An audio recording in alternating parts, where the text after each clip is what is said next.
Peter B. Collins, News and Comment. It's Friday, August 26, 2016. Have you discovered the alt-right? I love going on the internet because you get to see how crazy people are. There's all kinds of perverts and all kinds of racists and that type of shit. No matter what, you go in a chat room, within 2 seconds, it ends up, you just see these unbelievable back and forth. People just going off on each other, someone writes something fucked up. I saw one night some white dude wrote something fucked up, and then this black dude writes, he goes, you guys are just mad because, the black guys are out there fucking all the white women. And then he writes, and it's true. And he wrote it in capital letters. And he underlined it. So evidently, not only was this guy yelling, he was standing on his computer's chair, screaming, and it's true. That's comedian Bill Burr. And the internet does, of course, have a lot of lively characters, and there is a lot of hate speech that circulates on the web, not only in the United States. And yesterday, in a broadside against the Trump campaign, and in part a guilt by association attack because of Steve Bannon's new role in the Trump effort, Hillary Clinton unloaded and gave a real nasty speech in Reno, Nevada, attacking Donald Trump. Now, much of what she said is accurate and well-placed. I'm not disputing what she had to say. But tactically, this was an effort on the part of Hillary Clinton to deflect attention from the scandals of the Clinton Foundation and the State Department emails that helped expose the foundation issues, and to get people to focus on the fear and danger posed by Donald Trump. Now, Trump returned fire, calling Hillary a racist, and all kinds of other slimy attacks. And he is trying to distract from his waffling, shifting, spinning, flip-flopping on immigration. He's still going to build the wall, but will people be deported, or will they just have to touch base in their home country? And it's really convoluted at this point, as Trump is trying clearly to soften his image, but it's really just confusing his base voters. And so Hillary Clinton says that Donald Trump is, linking up to the alt-right, that he embraces an emerging racist ideology, that Donald Trump has a long history of racial discrimination. He promoted the racist lie that President Obama isn't really an American citizen. He retweets white supremacists online. His campaign has been a steady stream of bigotry. And all this, I believe, is accurate. But this broadside at this moment, as I say, is attempting to deflect attention. And I think it worked, at least for one news cycle. We'll see if this is going to be able to blow the Clinton Foundation issues out of the focus of the corporate media in this country. And what I found fascinating is, for example, here's an article in today's New York Times, headlined, Hillary Clinton denounces the alt-right, and the alt-right is thrilled. And this is one of the risks you take when you try to demonize an opponent, because many of the attacks on Donald Trump not only are deflected by his own kind of Teflon, but the more you attack, the more you strengthen the support of the people who are in his camp. And this is one of the kind of convoluted or counterintuitive dynamics in this year's bizarre presidential campaign. And so you've got these white supremacists saying, thanks for the free PR, Hillary. The alt-right will long remember the day you helped us make it into the real right. And it is true that to some extent she is giving them cred just by attacking them. Now, what I find interesting is to watch the mainstream corporate media in this country and how they respond. As you may know, I force myself every night to watch the PBS NewsHour. It gives me the Beltway perspective. It's a very safe news program. They do give longer time lengths to the stories that they cover in many cases, and I appreciate that. But it's often to provide more insider perspectives. And very rarely do you see real progressives permitted to come on the show and comment. So last night on the NewsHour, as they tried to explain to their viewers, whom they assume are completely ignorant of the alt-right, one of the guests they trotted out was Matthew Continetti. Now, Continetti is a rising star in the establishment Republican conservative media world. He married into the Bill Kristol family, and he is a staff writer at the Weekly Standard.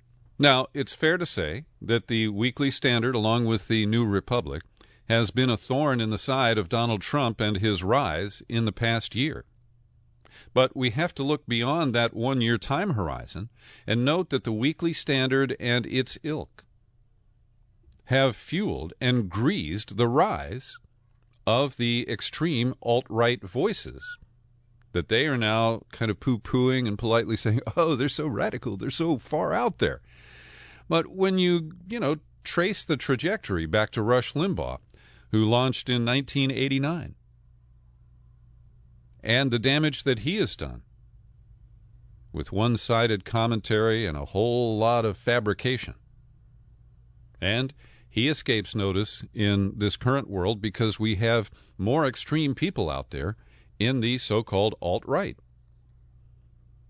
And while the commentary correctly notes that the Breitbart news site has been run by this guy Steve Bannon since Andrew Breitbart died, they don't really trace the history of the Breitbart site and the smears that took down Acorn with the complicity of the Democrats in this country, the scurrilous videos selectively edited by James O'Keefe and pushed out by Breitbart.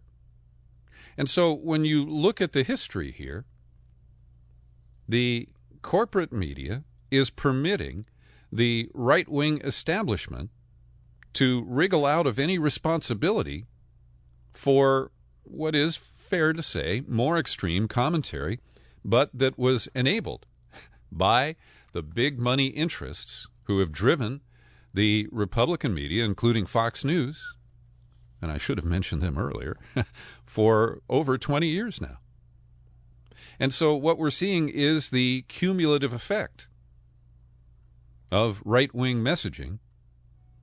And so now I'm looking at a story here published by Vice News today. Headline reads, Why Hillary Clinton is Talking About the Fringe Alt-Right Movement. And in this article, they recap some of the right-wing outlets and players, like over at Breitbart, the tech editor, Milo, is it Yiannopoulos? Yiannopoulos is his name. He apparently is a gay man who dresses like Macklemore. Okay. And then they include Alex Jones. And I am no fan of Alex Jones. He's described here as uber-libertarian and Sandy Hook and 9/11 truther Alex Jones, who runs the sovereign citizen-style news network Infowars.com. Now, I don't pay much attention to Alex Jones. The reports of his that I see are sent to me by third parties. And I've never embraced his style or his coverage. But on the issue of Sandy Hook, there are legitimate questions to be raised. I've never gone so far as to say that the students reported dead were, portrayed by actors. And I don't claim that Sandy Hook didn't occur. My criticism is that the real-time live coverage of the event produced many contradictions to the official narrative that was later produced. And that's much my same complaint about 9/11. So to the extent that Alex Jones and I have some areas of agreement, well, that happens. But I also don't consider him a part of the alt-right. He's a screamer, a sensationalist. Yeah, he trades on some phony conspiracy theories and explores some what I consider to be legitimate conspiracy theories. But I don't think Alex Jones is a racist. I don't think he's a white nationalist. At least I'm not aware if he holds those views. Then they include Roger Stone, the one-time Nixon dirty trickster who's been a close Trump advisor. And through a third party, I've been offered access to Roger Stone. But I'm not interested. He can rave on and rave on as much as he wants. So now we see dirt on Steve Bannon. All right? journalists have investigated. He is registered to vote in Florida at an empty house where he doesn't live, which is a violation of state election laws. And then we go deep into the past of Steve Bannon to learn that 20 years ago, when he was married, she accused him of grabbing her by the neck violently, destroying a telephone when he tried to call police. This was on New Year's Day, 1996, so that's 20-plus years ago.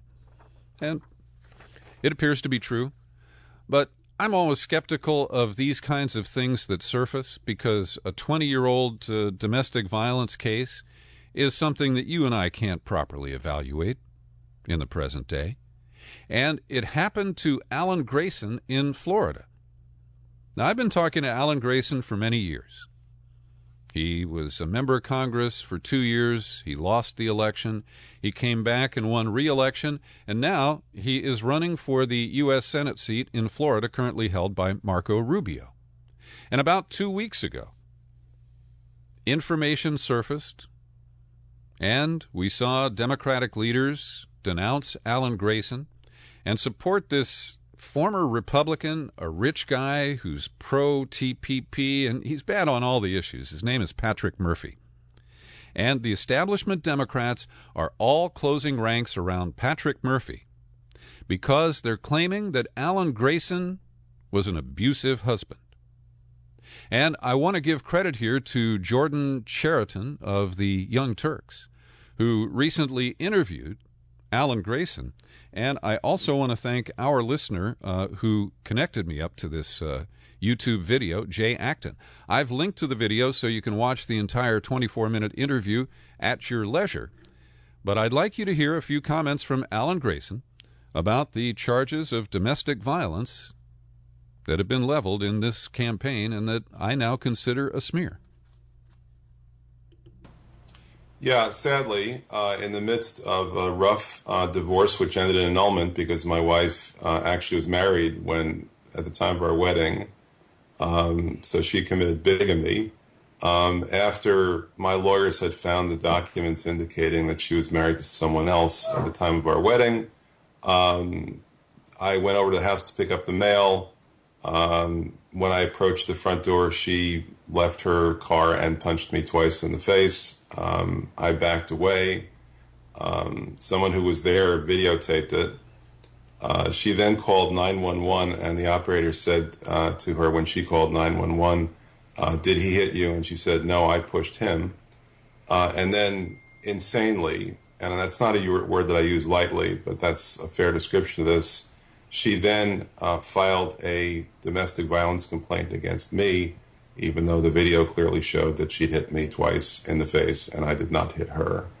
That's what we're talking about. So he goes on to explain that this ex-wife had other issues. She torched a neighbor's car. She has claimed that her children have committed domestic violence against her.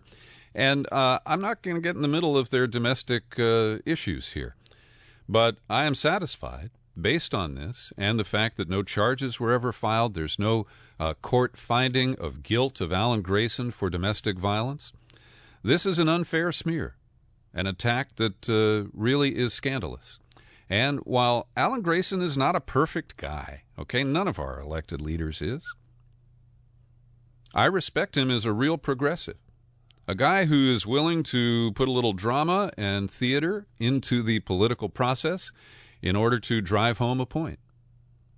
And I think Florida badly needs him. I mean, with Bill Nelson and Marco Rubio representing Florida in the Senate, you got nothing. They're both zeros. And Alan Grayson would make a great addition to the United States Senate. I know that club doesn't want him as a member, and that's even more reason for Florida voters to support him in the primary coming up. I think it's on Monday or Tuesday. Meanwhile, I want to recommend a piece by Lee Fung published at The Intercept, again returning to my point that the corporate media is really living up to the moniker of liberal media that is often applied to it by right-wing critics. because the liberal people in the media who are closing ranks to support Hillary Clinton and to downplay the scandal at the Clinton Foundation, I find it really seamy. Because, we're really seeing the true colors of people who claim to be progressive, people who claim to be fair, maybe not balanced.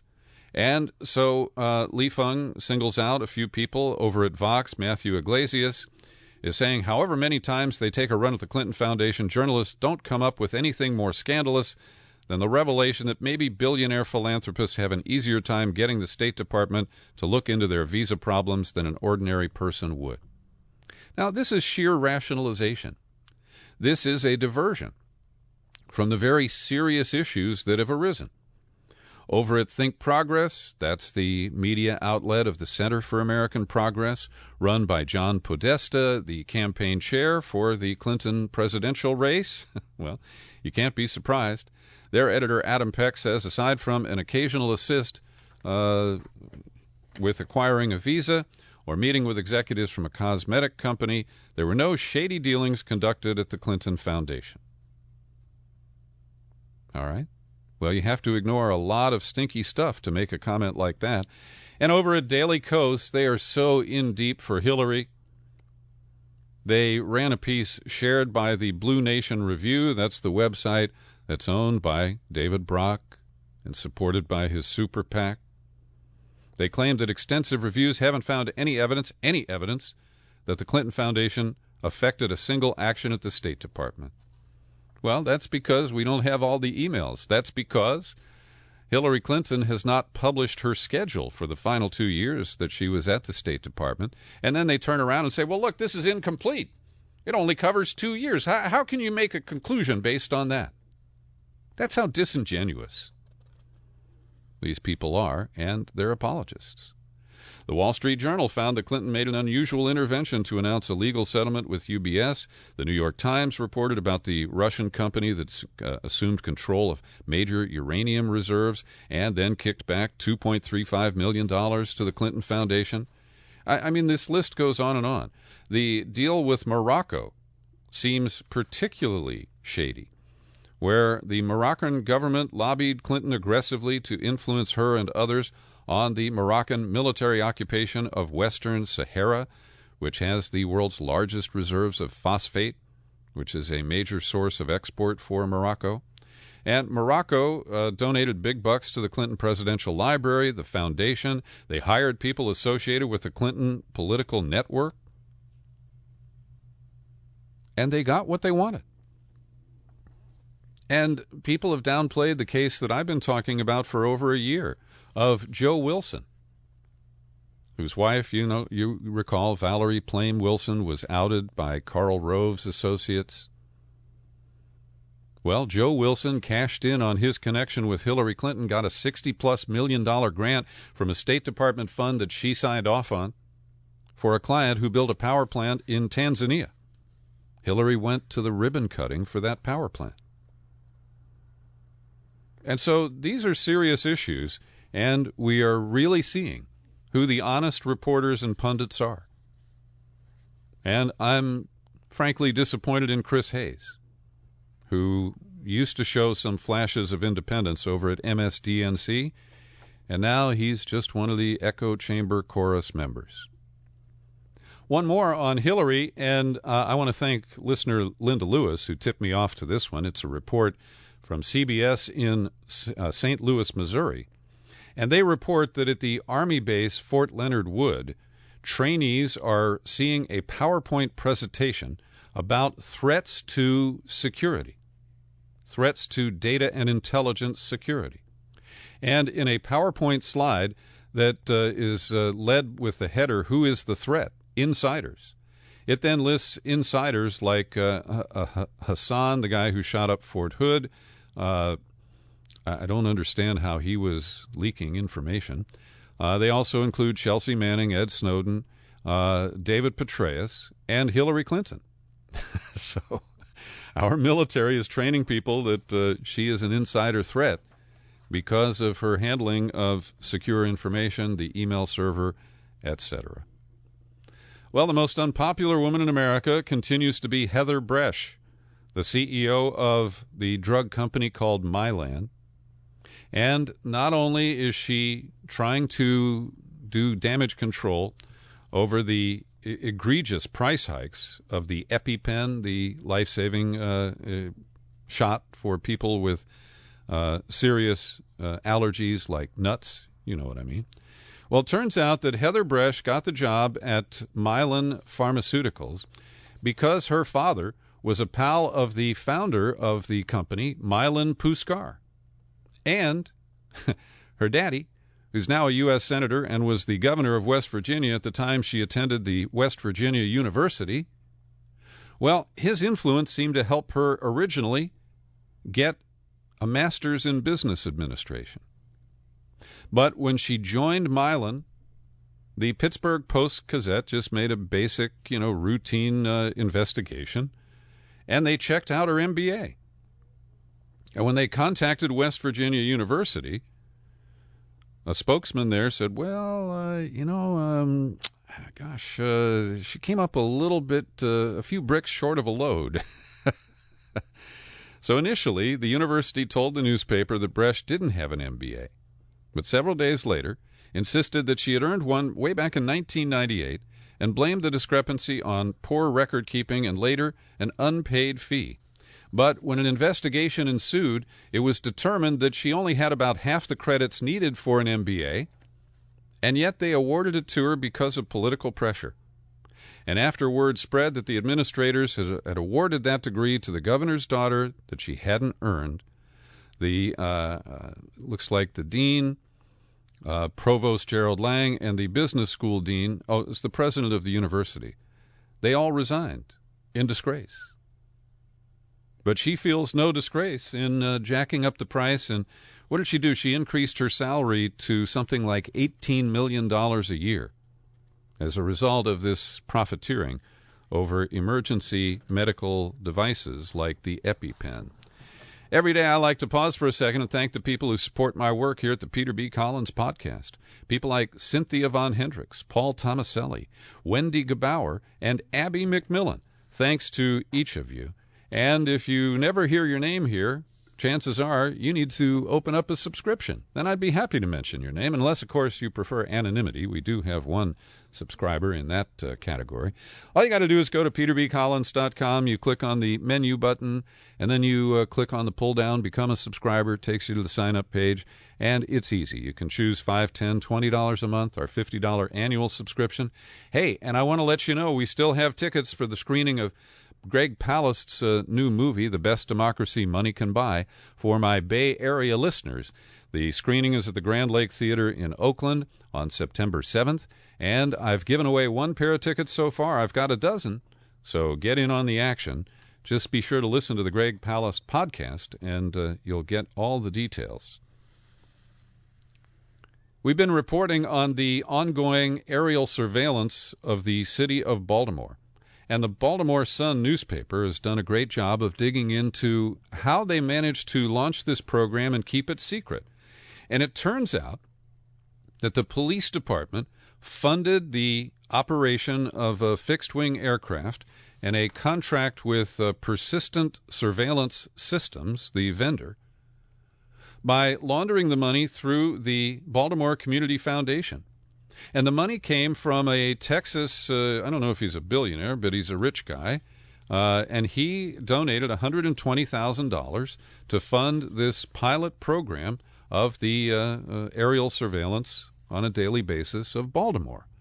And the funders are they are billionaires, Texas-based billionaire philanthropists Laura and John Arnold. And they put the money into the Baltimore Community Foundation, which didn't check on where the money came from. The Community Foundation includes former Mayor Kurt Schmoke, a guy I interviewed many times because of his progressive views on legalizing drugs. He said he didn't know about this, and he's going to look into it. And it looks like this may have been left over from former Police Chief Anthony Batts, who we know here on the West Coast because he was fired from the Oakland Police Department before he went to Baltimore. Earlier this week, I released an in-depth interview, and if you haven't had a chance to listen to it, may I recommend my conversation with NSA veterans Bill Binney and Kirk Wiebe. In the program, we discussed James Bamford's recent article regarding the hack of the NSA's hacking tools. And both Binney and Wiebe agree with Bamford that it wasn't likely Russia, it was likely not Ed Snowden, it was likely another internal leaker at NSA. And I'm proud to say that James Bamford listened to the interview and posted on Facebook that he was recommending it and that he was glad to hear that Binney and Wiebe essentially agree with his position. And one of the points that Bill Binney made in that conversation, when I asked him about the FBI's demand to hack the San Bernardino iPhone last year, he said that was all just a charade. The FBI either went to the NSA or perhaps to an Israeli vendor, and the phone was already open, Binney believes, before Comey made his big grandstand demanding that Apple open the phone for the FBI. So we're now learning that a company that is able to hack iPhones is based in Israel. It's called the NSO Group, and it was founded by former members of the Israeli military's NSA, which is called Unit 8200. And NSO made sales to governments which use the software. They say they don't operate it themselves. They just sell it to governments and insist that it can only be used in criminal investigations. Yeah, right. So this surfaced because a human rights activist in the United Arab Emirates, whose name is Mansour, what is his first name here? Ahmed Mansour. So he got a suspicious text message on his phone on the 10th of August, promising new secrets about detainees who've been tortured in jails in the UAE if he clicked on the link that was provided. But he was sufficiently suspicious that he sent it to Citizen Lab in Toronto. And at Citizen Lab, they said, we recognize the links belonging to an exploit infrastructure connected to NSO Group, an Israel-based cyber war company that sells Pegasus, a government-exclusive lawful intercept spyware product. Once infected, Mansour's phone would have become a digital spy in his pocket, capable of employing his iPhone's camera and microphone. They could turn it on remotely and you wouldn't know. It can also record all of the calls, log messages sent into mobile chat apps, track his movements, pick up his contacts. You get the idea. It's total compromise.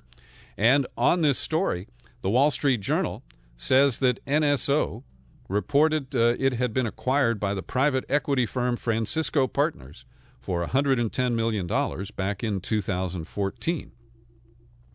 And the journal goes on to say, researchers highlighted the unusual way that Pegasus is installed on a phone, taking advantage of the 3 flaws in iOS, that's the operating system, to silently jailbreak the phone and circumvent the requirement that only Apple-approved software runs on the device. This type of one-click iPhone attack previously had been described by researchers, but had never been seen in a real-world attack.